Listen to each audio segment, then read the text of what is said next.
I was reading over in the book of Judges. There's this city over there called Laish.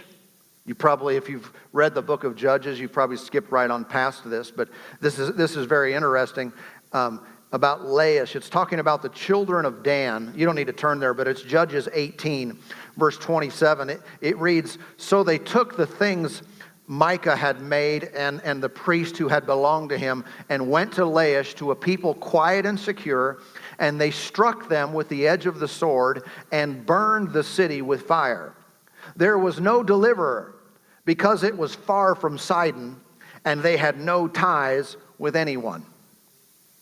Consider why this city was struck with the edge of the sword, why it was burned with fire. It was simply because they're all out there on their own. They're hanging out. They were far from Sidon, and they didn't have any connections, any ties with anyone. What happens when a person is closer to others?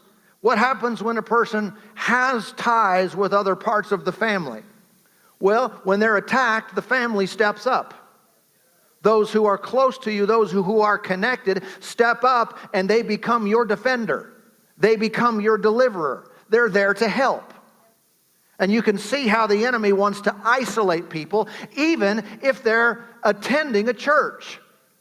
You know, it can be possible for a person to attend a church like ours and still be somewhat separate, isolated, disconnected.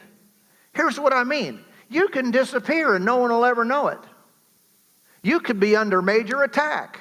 You could be going through a really hellish time in your life, and there are hundreds and hundreds of people who would be glad to step up and help you and pray for you and lift you up, but they just don't know you're going through anything.